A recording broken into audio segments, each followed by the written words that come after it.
Hello, my name is Camille Charette.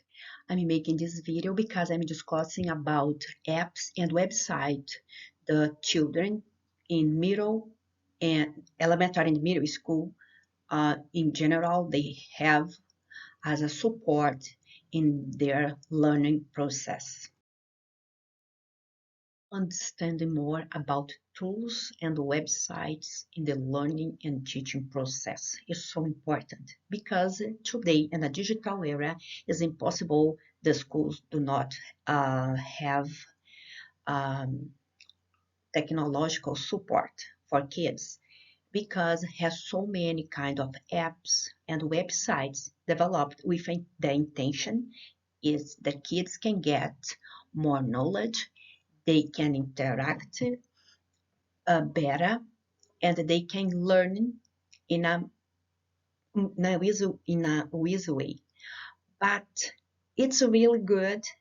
These apps is really good. This website they are elaborated by technicians or like pedagogical teams with people they really understand about education, the the cognitive process of kids or it's just for these apps, it's just for like selling, it's just one more product in the market to buy for kids, is or it really works.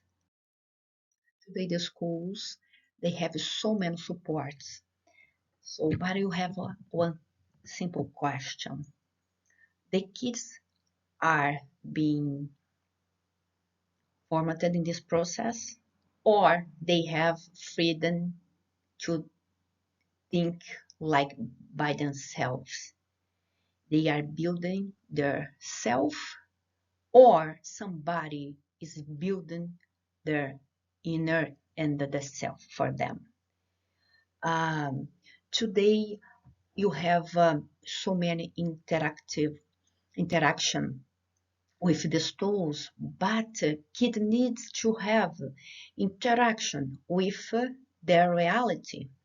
So virtual reality is so nice, is no doubt, but and their connection, the real connection, because today they are 7 years old, 10 years old boy, but and tomorrow who gonna be this kid? They gonna be a doctor, a judge, and so how they gonna interact? How they gonna feel or have empathy or other good feelings. Here I have some questions. And the first one is why parents do not participate in the process of choosing tools, apps, and websites for learning in the schools? Because before with textbooks, the families, the school community used to have some access to the books before the school year and for the students and the family discuss about the book. But today the apps just come they are like an extra done and just come and the kids in the school year start to use it. So which kind of criteria are used by schools specialists to analyze the content of the apps?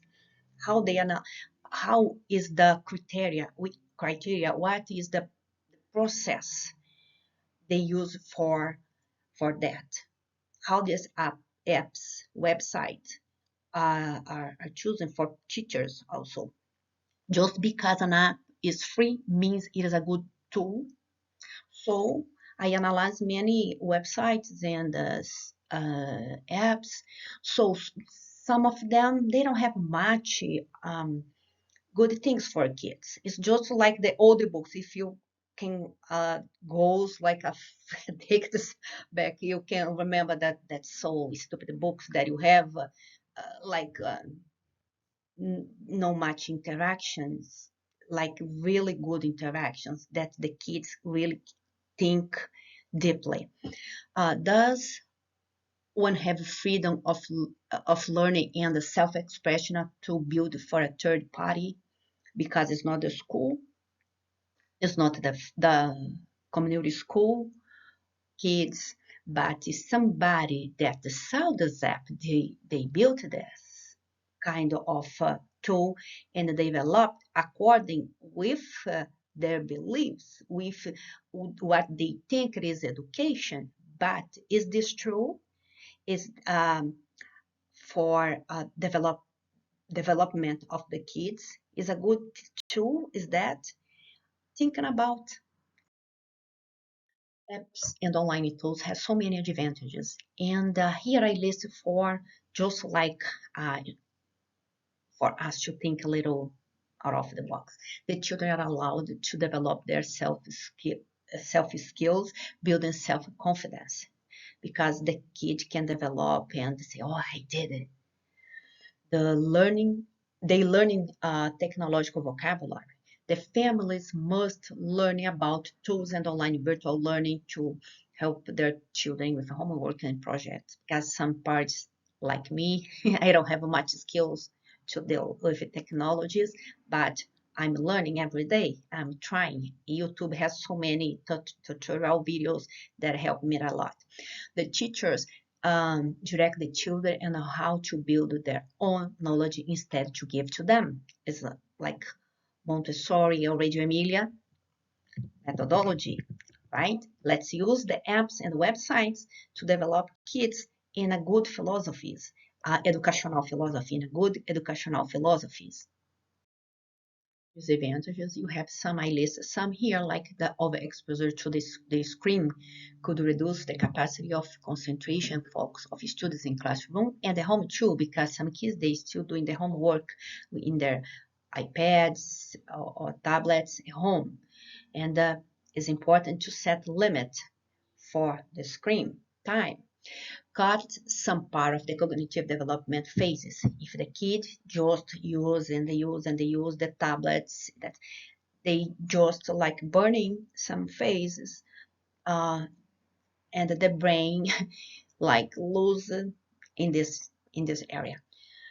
Could develop diseases such depression, anxiety, because of this excessive time spent in games or other kind of stuff they can look, even videos. For could lose interaction with real life, being hard for them deal with real life when even with their inner issues. That's why it's important to keep the kids develop the senses, the five human senses, the go and develop well all cognitive phases, because the interaction with real faces take us for so many complicated issues, especially emotional. Click and follow the link because it's a video about disinformation and misinformation. Is good to know when the kids are dealing with tools and websites. Classroom tools. Let's think about that. So I analyzed some websites from preschool to high school, and the Teacher Planet is the one that I recommend, like a good one. The subscription is free, has lessons, rubrics, themes, different themes, and kids can make online and share their activities. Kids can do a home or distance online learning or face-to-face. The internet can be used like Verizon or other one that the parents has. They have a home or the school has like a company, internet company. That because it's a site doesn't have a version for apps. The system use required it's Windows. um, the connection the parents or the families, teachers, school just give the link into the kids, they click it and they can have access. And here is the link for people to see more. The second one, it the kids they can have a Windows program or an app too. um, the the parents, schools, kids, they just click the link and they are redirect to the platform. Um, the 20 videos is 100% free for the 20 videos to storage there. Uh, Everyone can make the videos cut. You can add questions, and it is a very nice. Has online centers support, and the kids or students can share in Canvas, YouTube, Facebook, and any kind of platforms. They can share the videos there. They can create it. The third tool, it's a nice one. It's a manga high gaming, especially for math activities and games, because the teachers they can do achievement supports, assignments, and the kids can do competitions. The website it's uh, an option for homework too, work at home. They can play at home too, or in the classrooms. Does not have a version for apps. The Windows is required to use because the website. Um, they attend all kinds of ages, and the basic plan is 100% free. Click and follow the link. Here you can review what I was talking about. It's this also. This is a good tool too, because it has so many kind of videos and interaction the kids they can do it. It's a little hard for young age, but it's not impossible to do a good work. So here I have a link that you can access and see there a triple E evaluation about apps and websites. Okay, check because I recommend is a very good one. Here I have the references that I studied before I developed this video. So I feel free to go and check the websites, the books, even if you do not find the whole book, you can find part of the books and the studies, and always is good to learn new things. Thank you so much.